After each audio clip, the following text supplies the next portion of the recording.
Kaurvaki datang di ruang sidang. Dia memberi salam pada Bindusara.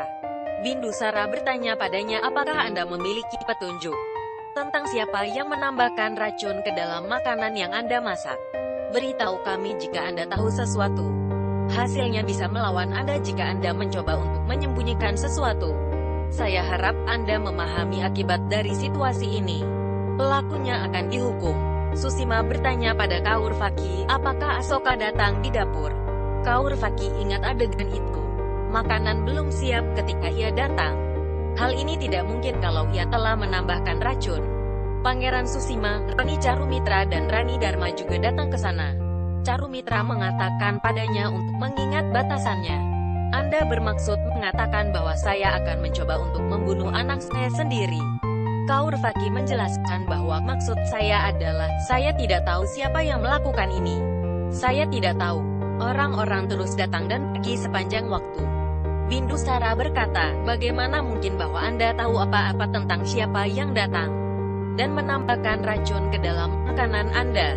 Bagaimana Anda akan menangani tugas sebagai Rani jika Anda tidak bisa menangani dapur? Devi mengatakan, bukan Putri Padmawati, Kaurvaki, tapi saya yang telah membuat kesalahan. Semua orang menatapnya heran. Devi menambahkan bahwa Kaurvaki tidak sehat, sehingga saya menawarkan diri untuk membantunya memasak. Ia mengatakan tidak, tapi saya tidak ingin kehilangan kompetisi karena hal kecil. Saya membuatnya mengerti. Saya bersembunyi di sana.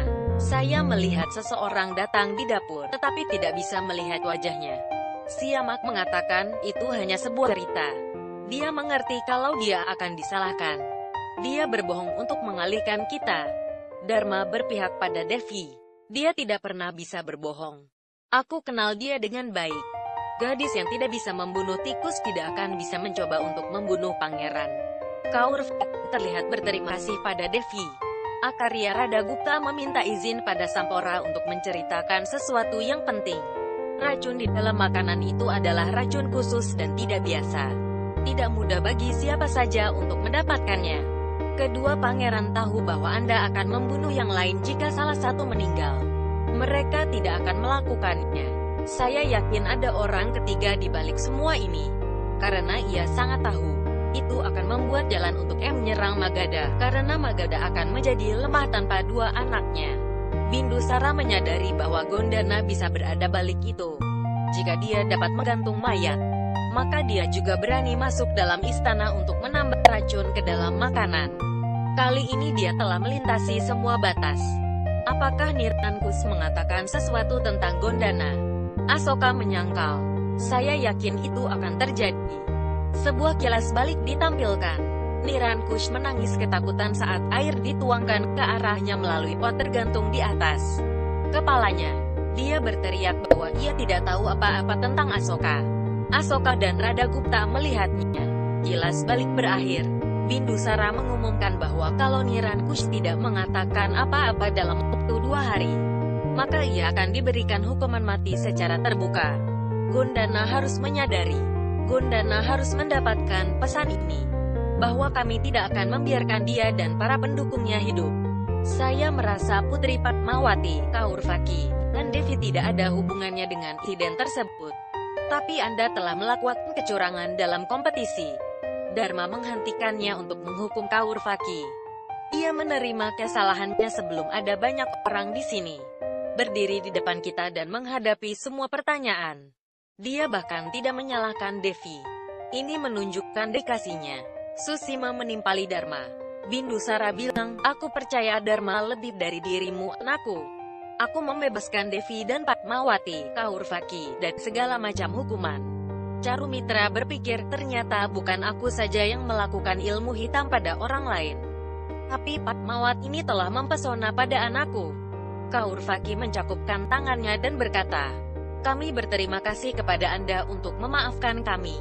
Dan juga menyesal telah mengambil jalan pintas dalam kompetisi ini. Anindini mengatakan, aku untuk mempersembahkan prasat ini pada Tuhan jika Asoka bebas dari kesalahan. Asoka mencoba untuk pergi ke arah yang berbeda.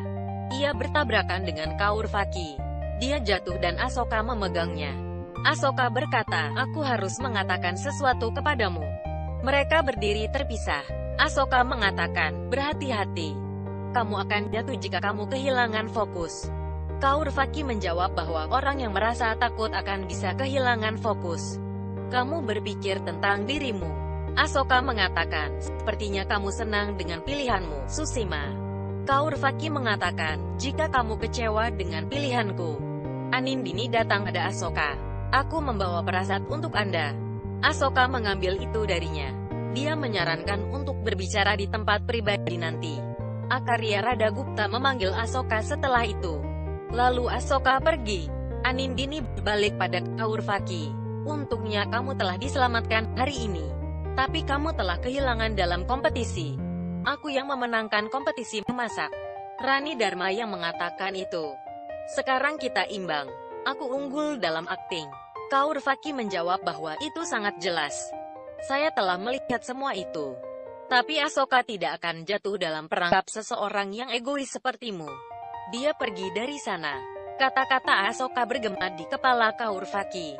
Mengapa aku merasa sepertinya Asoka memperingatkanku tentang beberapa bahaya yang akan datang? Atau ia hanya mengatakan untuk kepentingan itu? Apakah dia mengenaliku? Aku punya begitu banyak pertanyaan tapi tidak ada jawaban. Aku akan mendapatkan jawabannya segera. Asoka mengatakan Gondana tidak mencapai sasarannya. Dia ingin membunuhku tapi gagal. Hanya Nirankus media kita untuk mencapai Gona. Kita harus berhati-hati. Mereka masuk ke dalam tempat rahasia. Susima bertemu Helena. Dia menunjukkan bahwa hal itu dapat berisiko jika ada yang mengetahui pertemuan mereka. Rahasiaku bisa terungkap. Susima mengatakan ada banyak risiko. Aku tahu kau yang menambahkan racun ke dalam makanan itu. Kamu mencoba untuk menggunakan sumpah raja. Helena menerimanya. Aku tidak memanfaatkan janji itu.